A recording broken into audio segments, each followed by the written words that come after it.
Hey guys, what's going on? Gordon Masson here, coming to you with the NXT review for February 25th, 2015. I almost said 2014 there. And today we're doing something a little special here. I have my friend William here, and he's going to be reviewing NXT with me.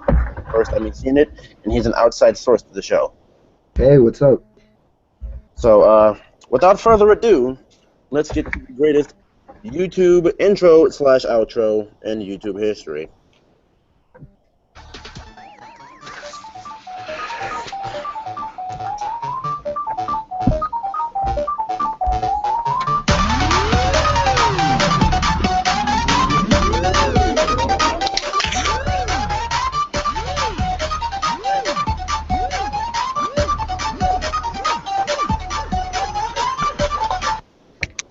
Alright, NXT. William, I understand this is your first time seeing NXT, and your thought? It was good. I liked it for Yeah. it being my first one.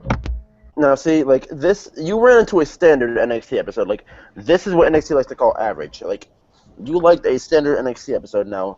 When they're not, like, this is not them going balls to the walls, trying hard. And when they do that, my God, it just makes people just... There were people a couple weeks ago on NXT chanting, "We are not worthy to a match." Oh, what match was that? That was Finn Balor versus Hideo Itami. Reasonable enough. I seen those two fight tonight, and they were actually pretty good.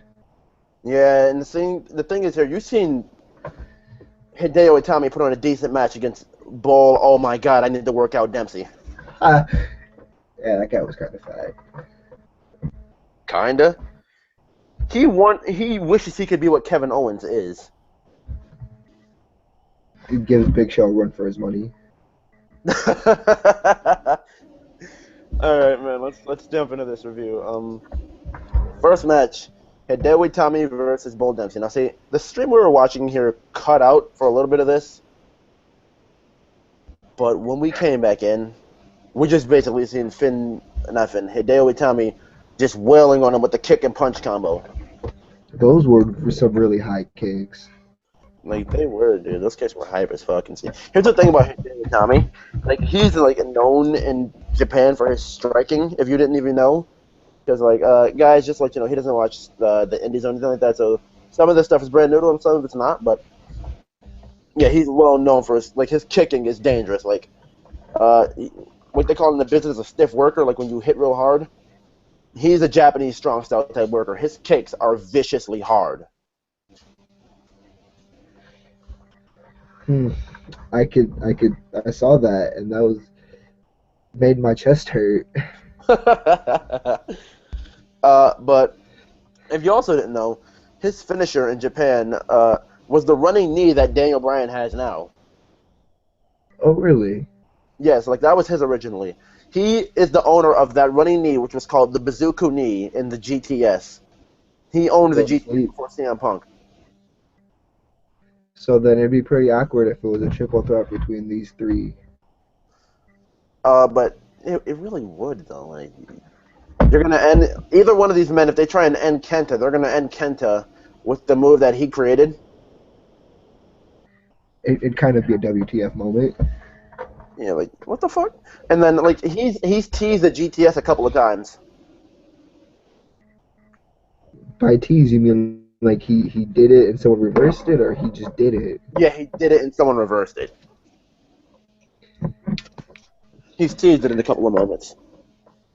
Because from what we know, that's CM Punk's move. Yeah, but the crowd down there in Full Sail, they're like a bunch of indie fans and everything. So, like, when they see this kind of stuff, they mark off for it and they go insane. They just chant GTS, GTS, GTS. Anybody down there knows everybody's background from the indies. Like, those fans are not your typical WWE fans. But,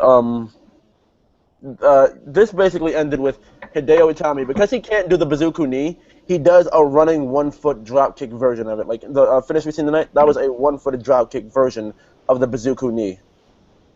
That was a nice finisher. And that has been his finish for the longest. Like, I have no gripes with it. I understand why he's using it that way. I understand he can't legit use the knee, you know, Daniel Bryan and such, but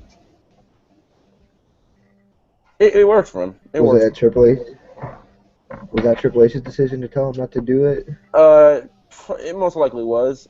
And see, he had another finisher before this. The diving double foot stomp that Finn Balor does so beautifully. He would because Hideo Itami was in NXT first. He used that a couple of times, and he didn't look correct using it. Good. Like he did it a little sloppy. Because the way he's used to wrestling, he does it in a strong style type thing where if he stomps on you, he's legit gonna stomp on you. So the way he did it, it was instinct at first. It just looked like both his feet hit the ground. It just didn't look right at all. So then when he started doing it, he eventually learned how to do it where it wasn't killing somebody. And he finally got it down. To where it was just hitting them and hurting them. them. But Balor got it down beautifully, and I guess Triple H decided, all right, I guess Finn can stick with this, and we'll just give Hideo the running one-footed dropkick. Sounds fair enough. Yeah, but Hideo goes on to win this match, and that's Bull Dempsey, if you didn't know, started out undefeated until he ran into Baron Corbin, the king of 15-second matches. And then Baron Corbin beat him twice, and then he got beat once tonight here. No, 3 times Baron Corbin beat him, and then he got beat tonight by Hideo Itami. Is Bull Dempsey becoming a jobber here? I don't know. I guess. That's what it looks like. You don't go from being undefeated to losing so many matches in a row. Normally, if you're gonna lose, they protect you in the way that you're gonna lose. Nope, you're just losing. Exactly. He lost 100% squeaky clean tonight. All right, but next we get a. Actually, no. Let me not go next because when Hideo Itami was walking up the ramp, Tyler Breeze. He was attacked. Yeah, Tyler Breeze attacks him,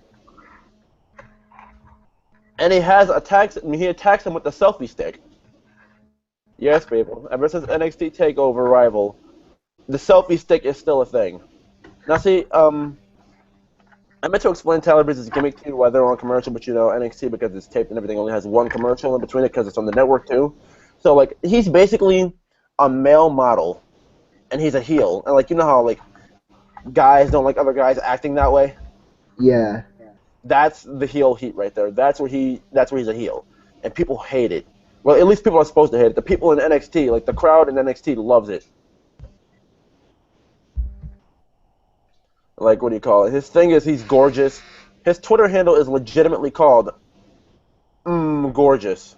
At Gorgeous. That's disgusting. And see, that's where the heat comes in. That's where people are supposed to hate him. You fell right into the Tyler Breeze trap.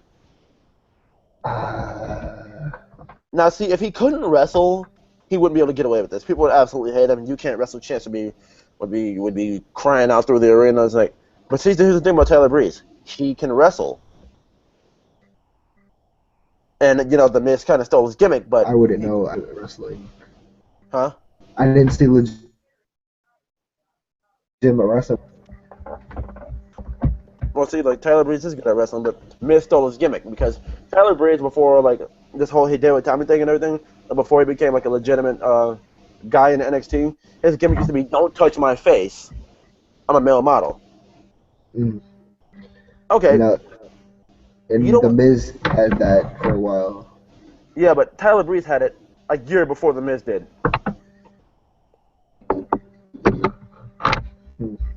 There were actually rumors at one point of bringing The Miz up to team with bringing Tyler Breeze up to team with The Miz. Why would you want that? Because it would have been hilarious.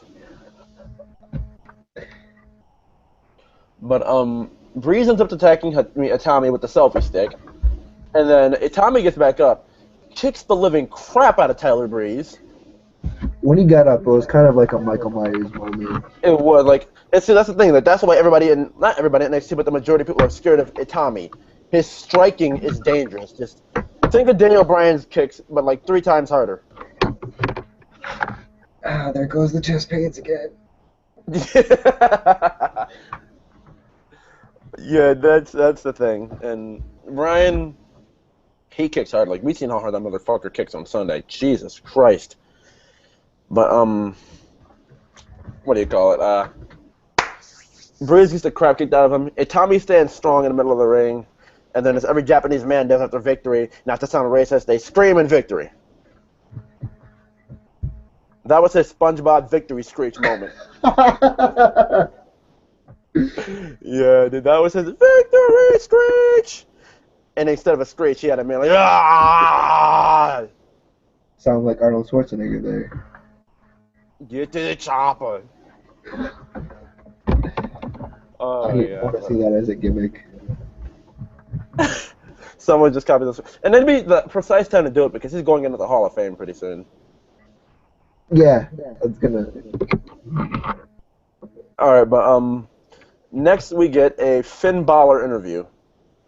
And they basically ask, well, Devin Taylor is in the back. She asked Finn, what do you call it? Are you looking for Kevin Owens? He's like, yeah, I'm looking toward Kevin Owens. But you're like, you know what? I have the Brian Kendrick to face tonight. And then I love the fact that he put this over, which no one on commentary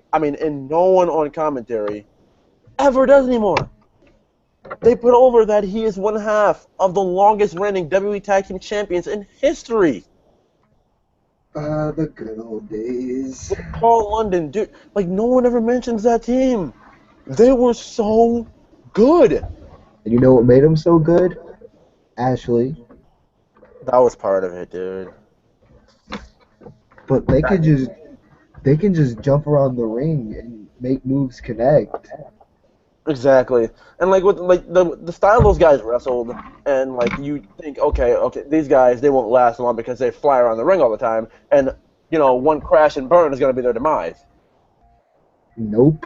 They held the titles for 349 days, and ironically speaking, now that you think about it, a crash and burn was one of their demises because they lost the titles because London did a moonsault outside the ring, and Deuce moved out of the way, and London broke his ribs. Gotta be careful of your ribs. Yep, and I remember a couple weeks later, like I hate to get off topic here, but I remember a couple weeks later when London finally was able to wrestle again. He tried it again, but this time landed on his feet. That's what you call wrestling psychology and storytelling. But after the Finn Balor thing, we get Jason Jordan. Oh, wait, what were you about to say? I mean, it made for a good story. It did. But after that, we got the Lucha Dragons, Kalisto and Sin Cara, the former NXT Tag Team Champions, versus Jason Jordan and Ty Dillinger. And Jason Jordan, in this match, ends up walking out on Ty Dillinger. Yet a babyface turn. So or now, not a babyface, but a face.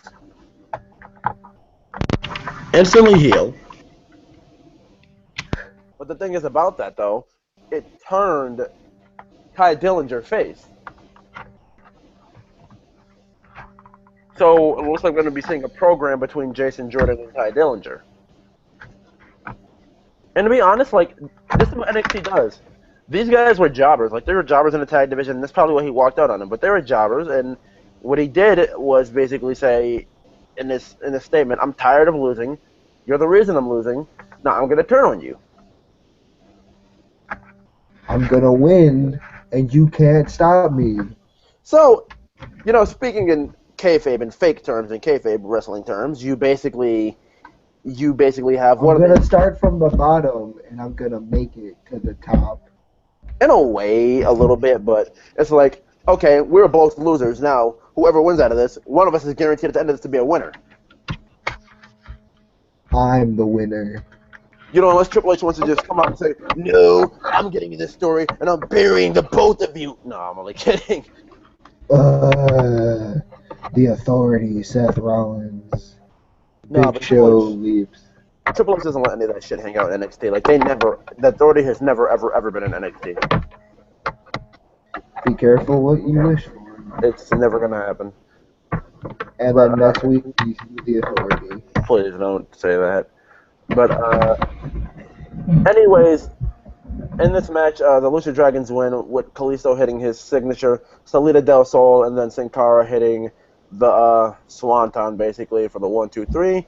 And then we come back from commercial, and Jason Jordan is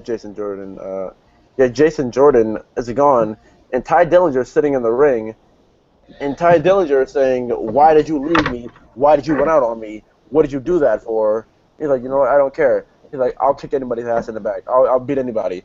And then out comes, you hear the vroom vroom of the motorcycle, and then you get Baron 15-second Corbin. He hits him with the shoulder block. He hits Ty Dillinger with the shoulder block, and then he hits him with the end of days. Now I'll say it. I said it once, and I'll say it again. All Baron Corbin is an entrance and a finisher. Now, what did you think about Corbin with the 15 seconds you've seen him? I can't judge someone in 15 seconds. I understand that, but like, with that being said, if his matches continue, like if they've been like that for the longest, don't you basically think that he's basically? It's time to let you go. No, because they just got him in, and he's supposed to be good at bat. Like that's their next Roman Reigns. I kind of like Roman Reigns. You're gonna lose your subscribers, bro. You're gonna really lose some subscribers. I don't know, like, yeah, it kind of was a bad match because it was 15 seconds. But that's how most of Corbin's matches are. Like that's his gimmick. Like, I can see that getting tiring after so long. Mm. Like the longest match I think he's probably had is about 3 or 4 minutes. Mm. And like he screwed up big time in that match. He botched in that match, and it was just bad.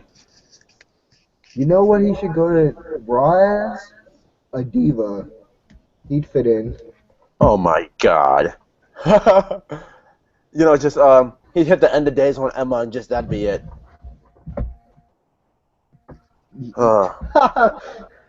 Just push him out of the ring.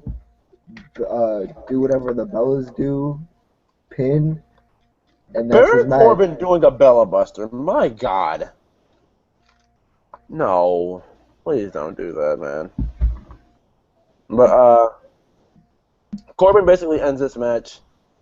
Oh yeah, and I forgot to mention during the Jason Jordan and Ty Dillinger thing, when they had been coming out as a team, we get the hacker Solomon Crow interrupting, and his promos that he cut in the middle of this, it felt like a Shield promo. It really did. Mm. Remember when the Shield used to do this? Like they used to hack through the system and just cut their promos that way. Yeah. Like yeah, that's what Solomon Crow does, and like Solomon Crow reminds me of a not as crazy, but you know still like you've never seen him before. But as you watch NXT in the next couple of weeks, you'll grow to see what he is. But he reminded me of Dean Ambrose. I kind of see it. But I just want to bring that up. He didn't have really much to say there. He just said, if you liked what you've seen last week, there's more to come. Now we bring you back to your following scheduled program or whatever it was there. And then he just took us back to the tag match. But after this, we get another interview in the back, and it's Charlotte, and my God, was she looking good. But I saw her and just saw Ric Flair in the face. Well, yeah, I had mentioned this is Ric Flair's daughter, and before we started watching NXT tonight, I talked to him about the figure 8, and his reaction was fucking golden, people. It's a bridge. Like, yo. Like, she's extremely athletic. You should see her entrance, dude. She ain't Paige, though. Huh? She ain't Paige, though. Her entrance is slightly better than Paige's entrance. Sorry to say, bro. And Paige, another NXT great, but, you know, she got tossed over to Raw and is being sufferingly put through 30-second matches. I don't care. Paige is my waifu for lifeu. All right, bro. Well, speaking of women, Sasha Banks and Charlotte will main event NXT next week. You hear that? Women main eventing, and normally NXT main events get about 15 minutes. So they get about 15 minutes to steal the show. And they did it at NXT TakeOver Rival. NXT women do this all the time. This is why your own Divas champion Nikki Bella said she'd rather be in NXT. I didn't know that. Yeah, Nikki Bella came out and said at a Comic-Con appearance, she's like, you know what, like if the women in NXT get all this time, she's like, I'd rather be down there because you get to showcase yourself. Hmm. And you get more time, and and it may be a smaller platform, but you get more time to do it, and the fans actually react to you down there instead of using your segment as a segment to go get their snacks or go take a piss. Why would you want to get up during those matches though? You can just look at them. Yeah, but see, that's the thing. It used to be like, there used to be like a standard for women in wrestling. It used to be, okay, the wrestling matters first, and look at that and come second. Because that's how good they used to be, and that's how much time they used to be given. But we don't live in that day and age of wrestling on Raw and SmackDown anymore. But on NXT, we still do live in that, and it's been revitalized. Yeah, I miss, like, I hated her, but I miss the way Melina fought. Yeah. Her good fights. What do you call it? Another.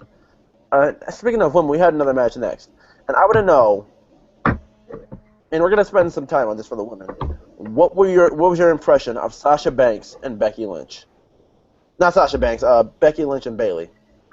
I don't know where to begin. Like, I don't like her gimmick when she walks in with the inflatable waving arm things. I'm talking about Bayley. Lucky waving inflatable arm flailing too, man. Lucky waving inflatable arm flailing. But she was, I like the way she fought. Good match, and Becky Lynch also good. I like the way she fought. Dude, that's the thing with Bayley for me. Like, it's like her gimmick. I'm not gonna say it's cringeworthy for me, but it's almost to that degree. It feels like on the mic, like you have never heard her on the mic, but for me, it feels like when she's on the microphone, she feels like a version of Brie Bella on the microphone, which is just plug my ears. That's disgusting. Yeah, but in ring, dude, like that girl can fucking go away. I mean, Becky, she does flying elbows. She knows how to suplex you in like 8 different ways. Uh, it's just great. And speaking of suplexing, that's kind of become Becky Lynch's thing. You know, even though Corey Graves still comes out and says he personally doesn't like her, I still love Corey Graves on commentary, but that's just mean, dude. I kind of want to see him fight. Like, I wish I was there when he was still fighting, if he still fights. Well, yeah, in this show, it did mention that he was a former tag champion. Mm. But yeah, their match was a solid match. Nice headbanging match. But that ending, though, looked like she broke her arm. Now, can you say that much about Divas Wrestling? I'm sorry, these are women. I'm sorry, they're not Divas. These are women. Mm. And there's something you pointed out that I got to point out to you to even like credit you for this. Like I didn't even notice it because I see this in NXT all the time. But women on the top turnbuckle, fighting each other. Never seen that. Save people. Look at this guy. Hasn't seen what you call a quality NXT women's match. Like at most that I've seen around the turnbuckle is push off, finisher, and a pin. Charlotte, Ric Flair's daughter, she does a moonsault. Oh. Yeah, and it looks picture perfect, dude. She does a moonsault. Never seen that either. Yeah. The turnbuckle's never utilized in a Divas match. No, not really. But Bayley ends up going in to win this. Not Bayley. Becky ends up going in to win this with the Fujiwara armbar. But before the Fujiwara armbar, she was coming out with some nice suplexes. Like Bayley had her moments of offense too. And another thing you don't see in women's matches nowadays, the psychology. Becky actually hurt Bayley's shoulder, and Bayley, before the submission, was selling her shoulder like it was actually hurt. Mm-hmm. Was helping my mom like towards the end of it, and I looked and it looked like her bra was kind of like a sling. Yeah, she was holding her arm like this, like her shoulder, and she looked so hurt, dude. She looked so hurt. Because, like I said, it looked like her arm broke. And then, like, that's the best part about it. She sold it brilliantly. And then when she went straight into the Fujiwara armbar, like the moment you just drag somebody's arm down and just bend it back, Bayley wasn't tapping. She was actually going to call the ropes. And then when Becky got up and then stood over her arm, sat on her shoulder, and wrenched it back in a position that a human arm is not supposed to bend, dude, you don't see this with these women in Raw and SmackDown. I got like, ow. Exactly. The women in NXT, they bring a smile to my face. And that's just because of how good they look. That's not the standard for me. That's actually their wrestling first and their looks second. Or if their looks matter first, it's when they make their entrance. Mm, I guess. As And have long as you you don't have the wavering exactly? thing. And have you noticed that and Raw and SmackDown that the women's entrances are longer than the matches themselves? Yes. Yeah. One entrance is longer than an entire match. All of their entrances combined is like 3 Divas matches for 3 straight weeks. There you go. Entrance should be Yeah, shorter than the match. Or that's at most, as long as the match. yeah. But after she goes on a win, Becky goes on to headbang. Bayley sits there on the apron with her shoulder hurt and pure disappointment, and the crowd was behind Bayley in this match, but they were behind Becky too. But if I had to be completely honest, like at the start, it was like they were more behind Bayley, just straight up Bayley, Bayley, And then you Bayley. pointed out the crowd was confused. They were like, Bailey, Becky. Yeah, like they didn't know who to go for because both of these women showed what they can get me, showed what they can handle, and show what they can do. And I said it to you earlier, dude. I love Becky Lynch in the ring. I can see she was a good fighter. And normally that's not her normal submission. Like normally she has this thing where it's like a figure four, but then she turns it around and your legs are like tangled up. And when she like sits up, like how I'm sitting up now and leaning back, it wrenches your legs and it like really like puts strain on your legs. She calls that because she's Irish. She calls it the the 4 leg clover. That's actually creative. And I like that. what are you gonna say? That's creative. I like that. It is. And what do you call it? Not to take shots at Nikki Bella, but she can't even name her own finisher. Like it's normally called a rack attack. No, actually, it's like a rack attack or a rack.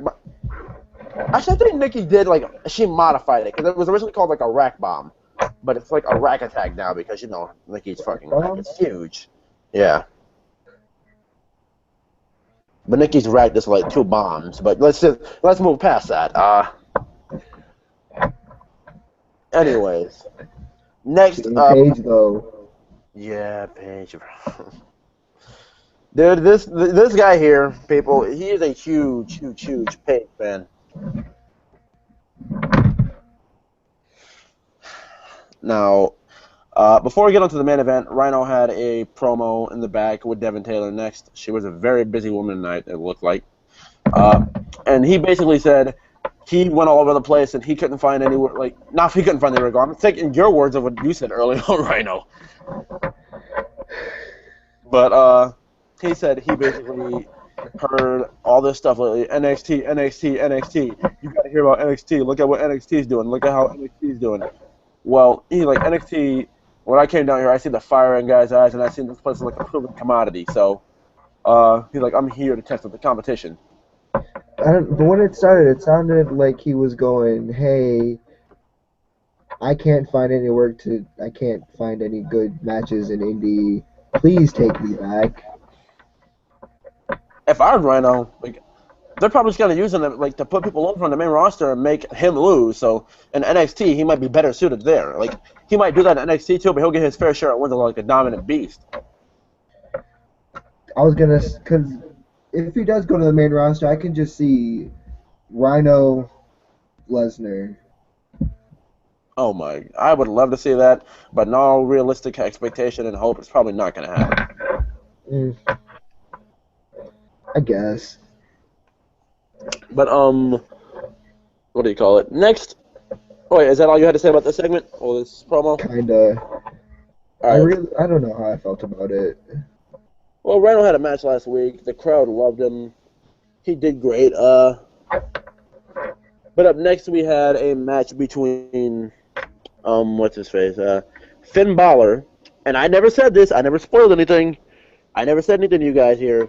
But the return. Oh wait, I did mention it. Darn it. The returning the Brian Kendrick. And I gotta say this: when I was younger, I didn't appreciate stuff like this. But dude, I dig the Brian Kendrick. Kendrick now. Like, that is awesome to me. I don't. It may just because I haven't seen the gimmick in a while, but I dig the Brian Kendrick. I liked him when he was with London. London. I think was he with London when he battled Cena, or was that just individual? That was before that. Like, that was when he was Spanky. That was Yeah, individual. and then when 2010 came around and he was the Brian Kendrick, I kind of didn't like him anymore. I didn't like him anymore either, but seeing that tonight, like seeing how we just like see how that crowd reacted to him and see how it was tonight, like I loved Kendrick originally, but when he went to the Brian Kendrick, it just went downhill for me. But NXT and the It D re- Brian Kendrick gimmick look like they are a perfect fit for each other. yeah, it renewed the hype. Like his entrance with the crowd, that was just straight up hype, dude. Like I have SmackDown vs. Raw 2010, and I think I'm gonna do a match as the Brian Kendrick. Oh my god, dude! Like I don't know why that just got me so hyped for him. Like the entrance was great. The match was good. Yep, and The then we get commentary was excellent. yes, and that's where we get to next. And thank you for mentioning commentary because I honestly forgot about it. See, Kevin Owens. Well, let's see before we get to Kevin Owens. Finn Balor entrance as per usual, the best thing in NXT. The smoke was great. The what do you call it? I love how commentary sits in silence. What was great, and when nobody's really We gonna sat notice. in silence too. Yeah, exactly. We sat in silence during that entrance too. But see, the thing about this was like no one realizes that you're supposed to sit in silence as that entrance happens. But with Kevin Owens is talking during the entrance, which like not many people really realize, but that gets heat with people. Like Finn Balor's entrance is made like the Undertaker's, where you sit in silence and sit in awe of that great entrance. Kevin Owens gave zero shits about that entrance. He was just talking all that good stuff tonight. Exactly. He was like, well, you know what? He's like, because the commentary was talking like Owens and I mean not Owens, Neville and Balor. If you've never seen Adrian Neville, dude, you were in for a treat. Okay. I've only seen that thing you sent me on him. Yeah, but I'll eventually show you some more Adrian Neville at some point. Yeah, that was a discount one more match promo thing. Yeah, but Neville, not Neville. They were talking about on commentary. Neville and Balor was on the card, and that was a great match. That's probably the match of the night. And I say the match of the night was either the Divas or Neville and Balor. Because Zayn and Owens, because you didn't see it, it was basically like Lesnar and Cena, but Zayn got a little more offense in. But they ended the match by TKO because Zayn couldn't continue the match because Kevin Owens powerbombed him about 6 times and gave him a concussion and knocked him out. Wait, what was that thing before the match with the we were The what? talking about the Zayn and the other like the tour across the ocean. Oh, now see, Zayn, he went to India for a tour, and he had to go fulfill his obligations there, and he just went to tour for WWE and fulfilled his obligations there, and he'll be back on NXT next week to address the crowd in the Kevin Owens situation and losing the NXT Championship via TKO from the 6 powerbombs, and the ref stopped the match. So then shouldn't he still be champion? Since No, because like he was knocked out, like not knocked out, but he was like he couldn't continue, he couldn't physically go on. oh okay. So Owens won the title by knockout practically. Mhm. And see, that's another thing about NXT with the story writing. We don't see things like that very often. When was the last time you had a knockout victory in WWE? I want to say early 2000s, but then that also might be a lie. So probably never.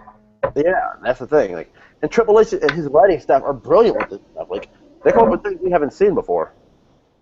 Like now that you're saying all this and that since he runs it, I think what CM Punk said a lot, like when he was still relevant in WWE, that WWE would be better when Vince is dead, kind of fits.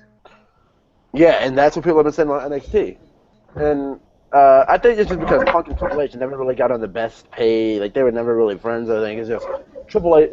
Punk felt some sort of way about Triple H, but he was right when he said it would be better when Vince is dead. And NXT is a sample of what we'd get if Triple H was running the main roster. We wouldn't get more of I'm gonna be all sad because Sting. Dude, I'm not even getting that Sting bullshit. Like, Triple H looks like a straight up bitch. Yeah.